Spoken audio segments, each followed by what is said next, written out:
Antes da chegada de Lampião e Limoeiro, estava em minha casa, a Rua das Flores, com minha esposa e o meu cunhado José Goni Chaves, almoçando, quando recebi um telegrama vindo de Mossoró. O telegrama era dirigido ao prefeito, mas como eu representava o prefeito, naquela época, quando ele se ausentava, podia abrir toda a correspondência, assim fiz. Abri o telegrama e o telegrama tinha os seguintes dizeres: Prefeito Limoeiro urgente, Lampião acaba atacar Mossoró. Depois forte resistência, conseguimos ressachá-los. Ficando um morto, outro prisioneiro. Bandidos rumaram Limoeiro. Saudação Rodolfo Fernando, prefeito municipal. Se já se esperava esse ataque aqui em Limoeiro do Norte? Não, nem se falava em Lampião. Apenas através do jornal via-se alguma coisa sobre Lampião, mas que em Limoeiro mesmo nós não sabíamos de nada. Lendo o telegrama, passei para meu cunhado Zé Chaves. Ele leu e cruzou os talheres, não quis mais almoçar. Eu até disse uma brincadeira: Zé Chaves, Lampião está muito longe, pode almoçar. Ele, de modo algum, quis mais almoçar. Então me perguntou quais seriam as medidas que eu ia tomar. E vou comunicar ao governo, transcrever esse telegrama ao secretário de Segurança, pedindo imediatas providências. Então, assim fiz. Me comuniquei com o governo, com o secretário, e nenhuma providência veio. Telegrafei também ao meu sogro, pai do Zé Chaves e de minha esposa, que residia em Fortaleza, comunicando o fato. Ele era muito amigo do chefe de polícia, que era o doutor Zé Pires de Carvalho. Dirigiu-se à secretaria de polícia, mostrou o telegrama, o secretário duvidou, achou que aquele telegrama não tinha fundamento, a ponto de meu sogro ficar um pouco irritado e saiu sem nenhuma esperança de que fosse tomada providência. Então ele me telegrafou dizendo: chefe de polícia, nenhuma providência tomará, haja como puder. Diante desse telegrama, eu resolvi fazer a evacuação da cidade, fazendo com que todas as famílias se retirassem para as fazendas, inclusive a minha, que fui deixar no Espinho, no lugar, hoje, naquele tempo Espinho, hoje Santa Luzia. Deixando a minha família lá, regressei a Limoeiro e fiquei aqui numa expectativa muito difícil. Apenas no Limoeiro contava 10 a 12 pessoas. O mais, tudo se retirou para as fazendas. Não ficou nenhum comerciante, nenhuma autoridade, a não ser eu, que era juiz municipal naquele tempo. Fiquei numa expectativa um pouco difícil. Fazia minha rodinha lá na casa do professor Zé Afonso, junto com os amigos que aqui ficaram. E à noitinha, recolhei-me, já um pouco tarde, à minha casa, com um empregado do comércio que trabalhava comigo, e prevenia ele de que, se ele ouvisse qualquer ruído, não dissesse nada, eu atenderia. Então, lá pela meia-noite, bateram na minha porta uma pessoa me chamando, em voz um pouco lenta. Conheci logo a fala, que era de um amigo meu que morava na Lagoa do Rocha, Anísio Batista dos Santos.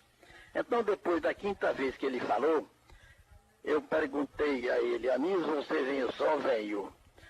Abri a porta, falei com ele, e ele disse: Custódio, deixei Lampião em minha casa.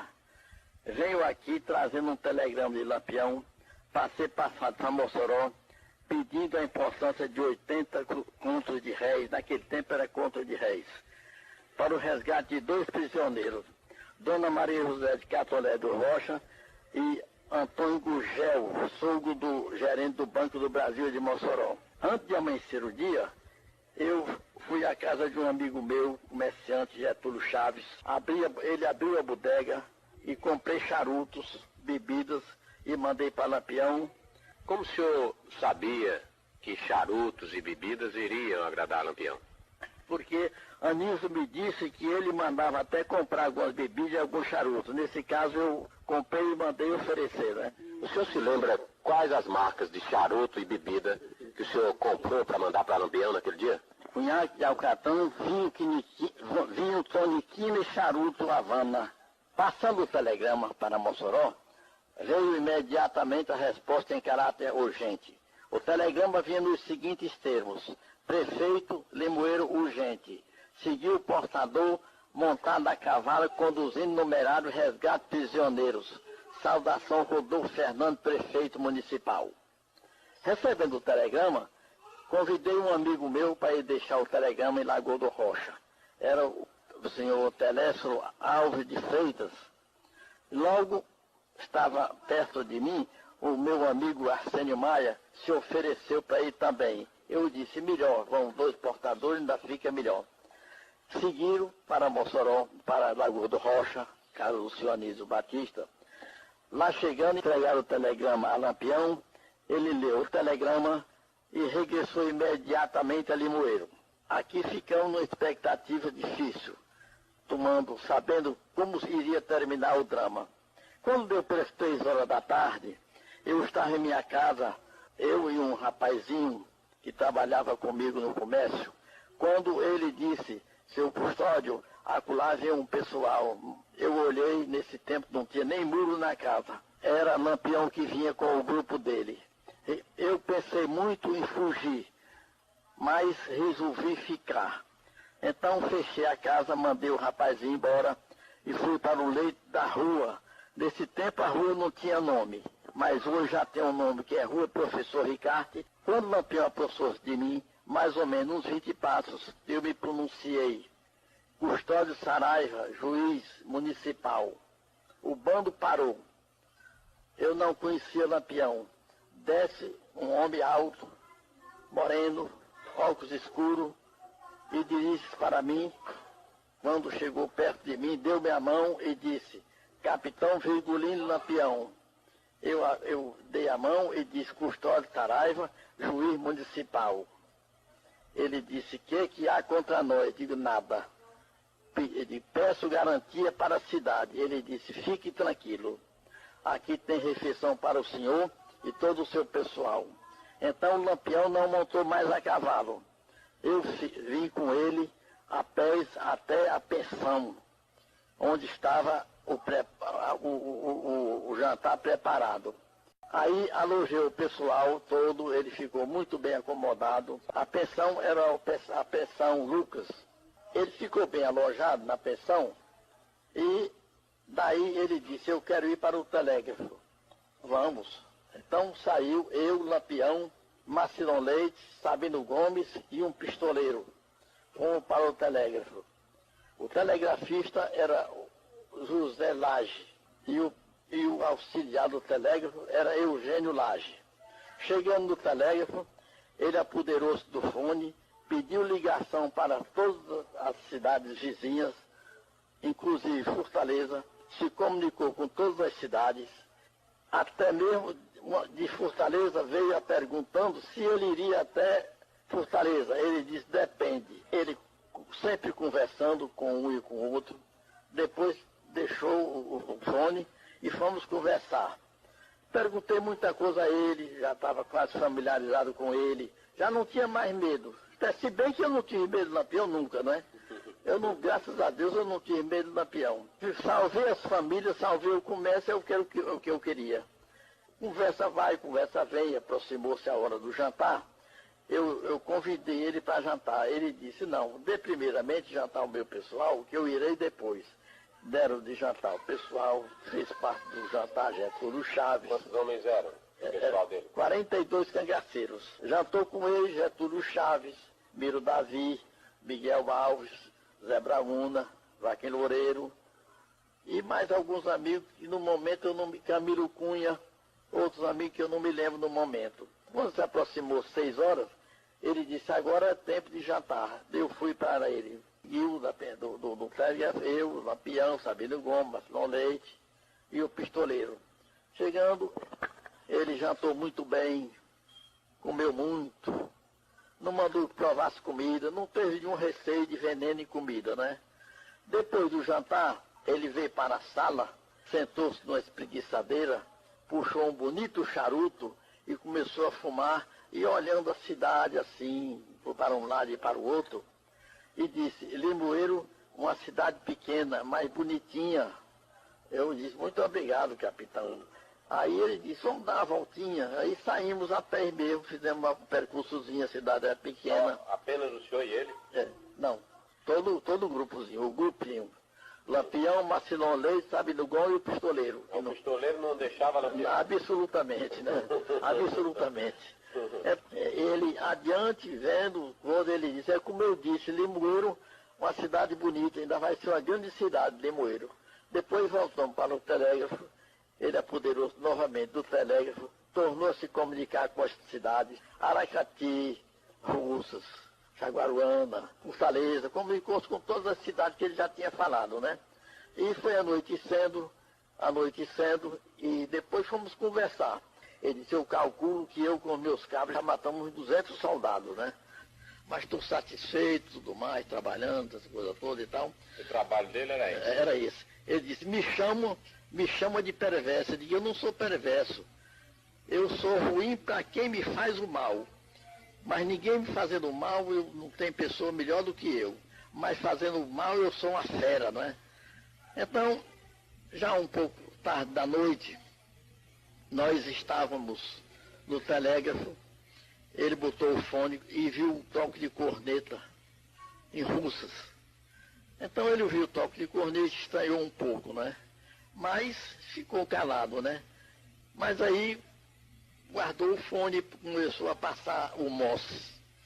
O rapaz começou a passar o mosse, passou o mosse, passou e depois, que era o zelagem, levantou, chamou o pai e comunicou ao pai que grandes contingentes da Força Paraibana e do Rio Grande do Norte acabavam de chegar em Russas e dentro de 2 horas Limoeiro estava cercado, né? E nesse caso, ele se retirava, zelagem, abandonava o telégrafo e ia embora, dizendo até assim, vão-se os anéis e fiquem-se os dedos. E Eugênio um pouco atrapalhado, um pouco desconcertado, né? Achei Eugênio um pouco desconcertado e tudo, mas depois Eugênio me chamou e me comunicou tudo o que havia, né? Para eu tomar providência que eu achar necessário.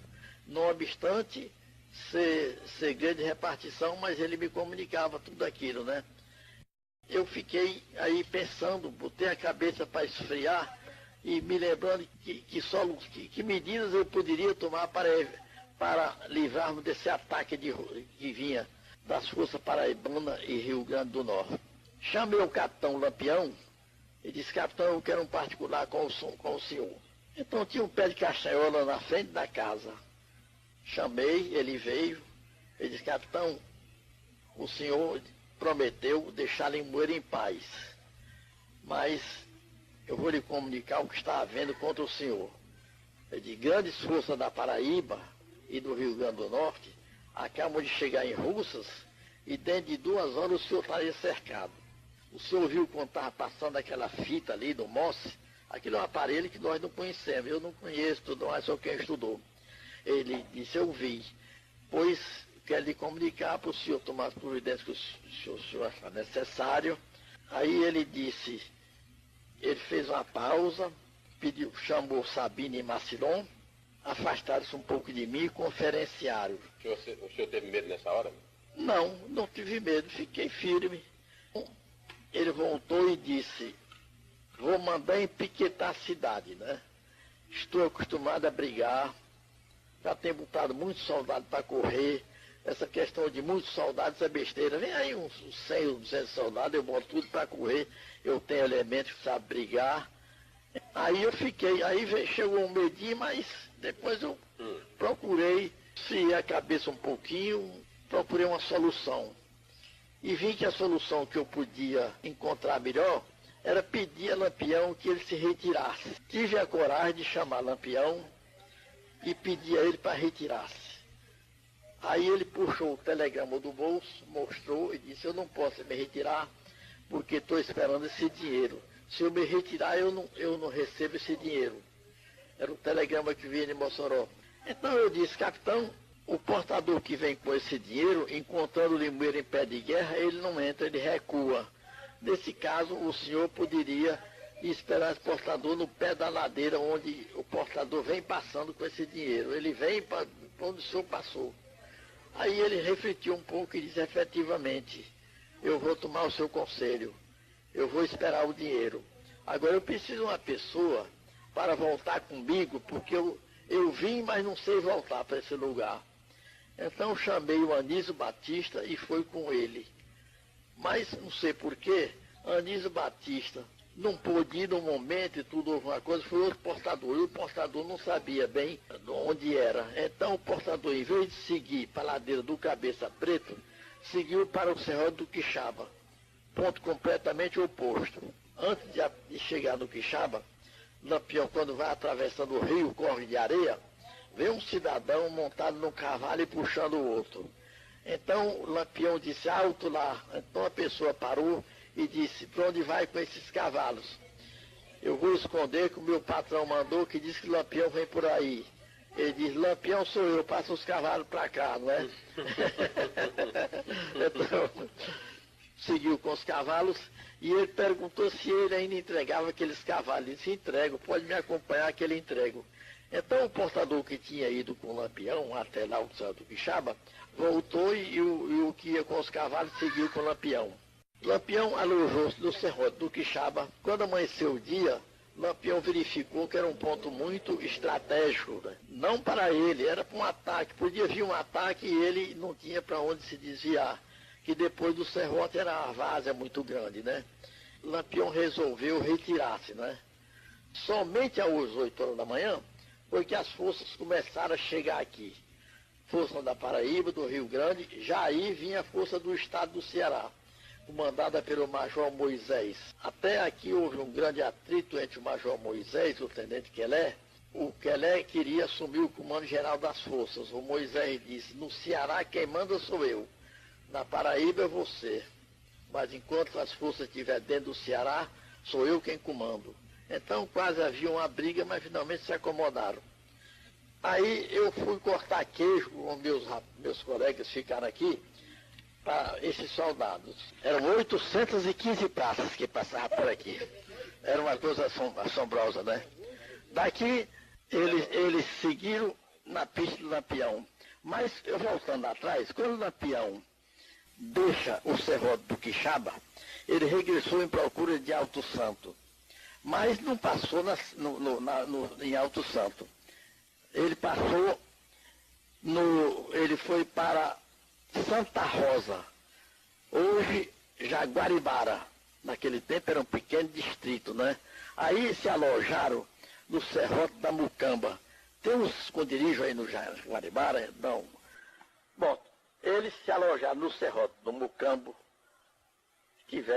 lá fizeram refeição, e as forças passaram e foram se acautelar na cidade no povoado de Iracema. Lá foi o quartel-general. Mas eles estavam no Serrote do Mucambo, quando passou um vaqueiro. Vai passando o vaqueiro em procura de Iracema. Chegando de Iracema, ficou espavorido em ver tanto soldado. Aí perguntou, o que há? Então disseram, é Lampião que vem por aí. Então o vaqueiro disse, eu não sei se é Lampião, mas lá no Serrote da Mucambo, no tronco do Serrote, tem um pessoal alojado. Eu vi que tinha chapéu de couro, lenço encarnado, mas não sei quem é. Então, chegando ao conhecimento do Major Moisés, o Major Moisés manda chamar o vaqueiro, interrogou o vaqueiro contou toda a história.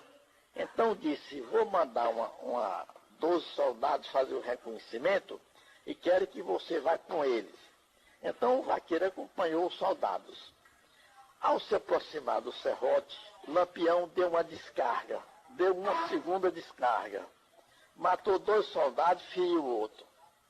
E fugiu por dentro do riacho. O major volta, o Major Moisés soube dos acontecimentos, mandou retirar os corpos e mandou cercar o Serrote.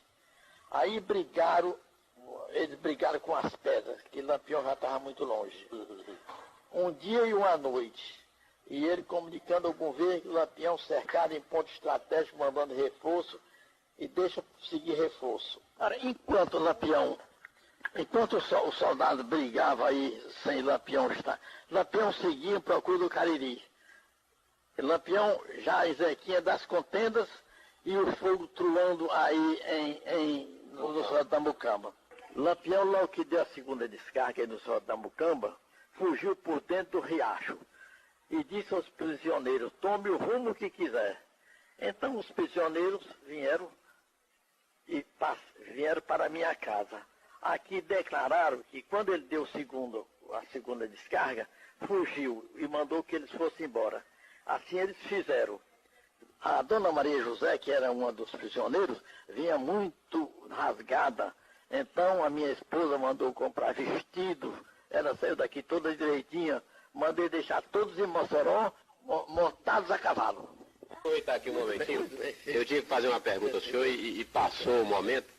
A maneira como Lampião se dirigia ou se referia aos capangas dele, como é que ele se referia? Como é que ele chamava os capangas dele? Lampião chamava os meus rapazes.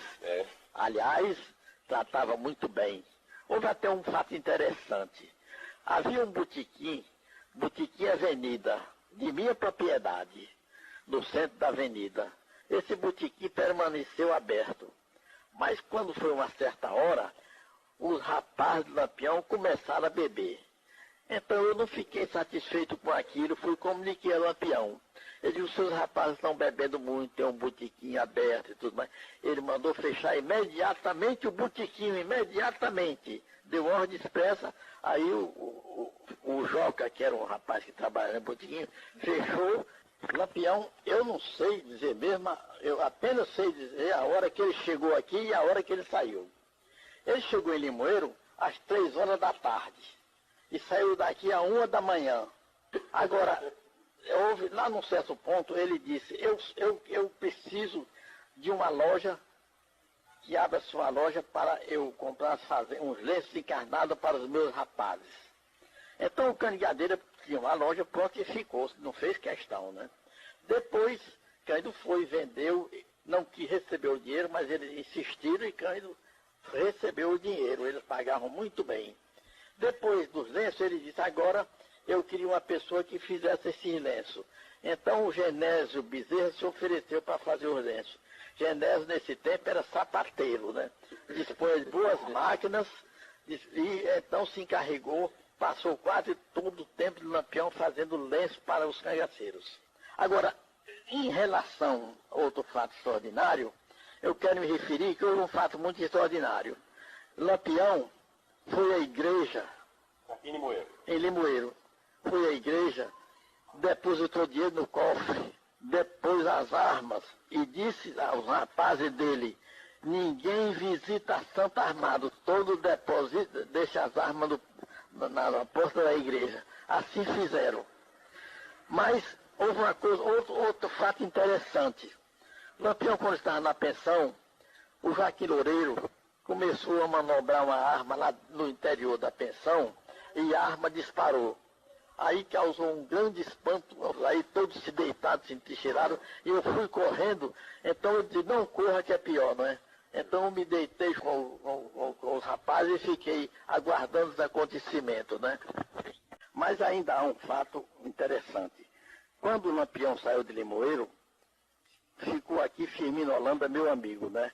Então o Firmino me comunicou uma coisa muito interessante. De Custódio, Lampião não rumou para o Serrote, não rumou para o Cabeça Preto, e sim para o Serrote do Quixaba.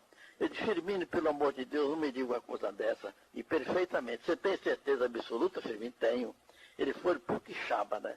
Ora, Firmino, o Lampião vai passar na porta de papai, né? Lá tem umas 50 ou 60 pessoas.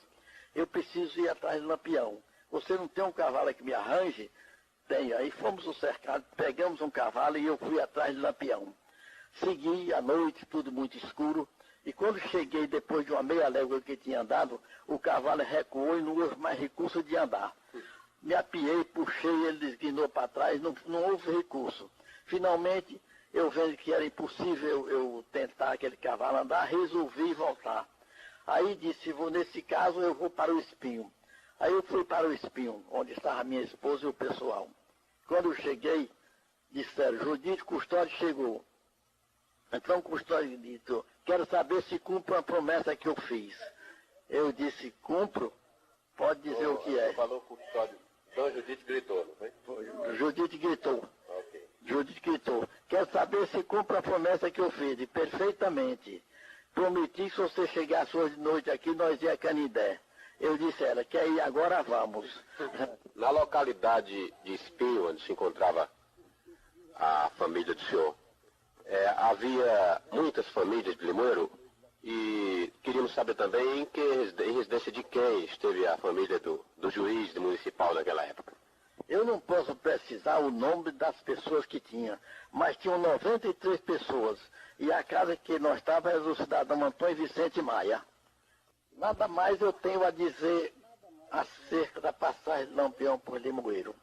Apenas quero que fique gravado essa história para os porvindouros. Ok, e depois do dia em que Lampião esteve aqui, de lá para cá, nesses 50 anos, o senhor nunca mais ouviu falar dele? Ou alguma façanha dele por aí, alguma história? Ouvi falar em muitas façanhas, mas não sei propriamente dizer como foi e como não foi. Tem uma coisa, um outro fato interessante. Eu estava aqui no ano atrasado, à noite, quando chega duas senhoras, aqui em minha sala, aqui conversamos muito tempo, né? Depois de muita conversa, conversa vai já um pouco tarde da noite, se despediram de mim e saíram. Chegando na sala, ia com a minha filha Lirete, então a Lirete disse, a senhora viu aquele velhinho que estava lá dentro, falando ali? Ela viu, gostei muito. Aí ela disse, Lirete, aquele velhinho foi quem recebeu o Lampião em Limoeiro. E disse, Lampião era meu pai. Então, seu Custódio, esteve aqui na residência do senhor uma filha de Lampião e filha de Lampião com Maria Bonita? Perfeitamente. Quando ela disse que era filha de Lampião, eu olhei e vi todo o perfil dela, perfeitamente. O nariz de Lampião, a cor de Lampião, vi, parecia que estava vendo Lampião. E Maria Bonita, o senhor conhecia? Neste tempo, Maria Bonita não passou aqui.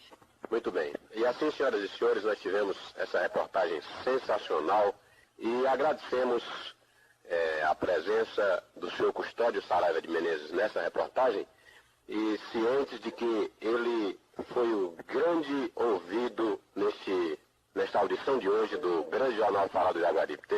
Foi quem teve a audiência, inclusive arrancando aplausos de pessoas que já chegaram aqui para presenciá-lo contando essa história de Lampião. Seu Custódio, ainda alguma coisa? Resisti a passagem de Lampião galhardamente. Modesta parte, não tive medo. Somente depois que Lampião passou aqui, senti-me abatido. Custódio, o fato do senhor ter ficado abatido, sinceramente, é uma coisa muito normal. Diante da tensão em que o senhor esteve, a pessoa, ser juiz municipal de uma cidade que ia ser atacada por Lampião, não foi nada mole, né? Portanto, depois teriam que vir algumas consequências. E acredito que essas consequências poderiam ser justamente um abatimento físico que o senhor deve ter tido, pelo menos por alguns dias. Mas isso é coisa que qualquer um sentiria no lugar do senhor. Meus senhores, muito obrigado pela gentileza da audiência, obrigado ao senhor Custódio novamente, que as gerações vindouras sintam a bravura e a lucidez de um homem que tanto trabalhou pelo bem da causa limoeirense. Muito boa tarde. Nós morávamos no pé da serra, num lugar chamado Saco Grande. Quando nós subimos, quando a notícia se deu que de lá da minha casa, nós ouvimos a música deles cantando, descendo a serra. Eles vindo para Limoeiro. Vinham da casa de Anísio, lá da serra. Vieram aqui para Limoeiro e nós, todos que moravam no pé da serra, nós se escondemos tudinho. Porque o que dizia que ele vinha, era carregando gente, era fazendo estrupício, né? Aí nós se escondemos. Daqui que ele teve em Limoeiro, passeou dentro de Limoeiro, foi para tomar da igreja, sacudiu moeda no chão para as crianças apanharem. Ouvindo a música que eles mulher rendeira, cantando mulher rendeira. Nós ouvimos de lá, da onde nós estávamos escondidos, nós ouvimos que era no mesmo confronto no Pé da Serra, numa casa dentro dos matos, nós escondidos lá, nós ouvimos eles cantando. Trataram todo mundo bem, não fizeram nada aqui dentro de Limoeiro. O meu irmão, Custódio, sabe que era juiz municipal, foi se encontrar com o Lampião, que aquele... Bom, ele vinha por ali, de Mossoró. Aí quando o Custódio se encontrou com o Lampião, ele disse, Custódio de Saraiva, juiz municipal. Aí ele disse o nome dele, Regulino, né? O nome dele. Aí ele sapiou e veio, o Custódio deu o braço a ele e trouxe para a rua. Aí foi lá no lugar que botaram comigo, muito, 42 cangaceiros. Aí andaram pela rua, entraram na igreja, botaram dinheiro na rua, terraram atrás com o punhal. E o padre Vital, que era o vigário daqui, Monsenhor Vital, abraçado com o peão, agradando ele para não fazer nada. Soube a notícia que tinha 60 soldados em Russas. De fato tinha medo, viu? Aí disseram, capitão Lampião, eu não quero trair o senhor. Tem 60 praças em Russas. Aí eles querem piquetar a cidade, empiquetar a cidade. Isso não fica bem para nós assim, não fica bem, não. É bom o senhor retirar-se, porque fica muito bem, não fica bem para nós. Aí ele retirou-se. Foram dormir lá na serroteira que tem lá, perto lá de casa. Aí dormiram lá, hein? Não fizeram mal com ninguém. Não foi muito bem recebido, né? Porque se fosse reagir era pior.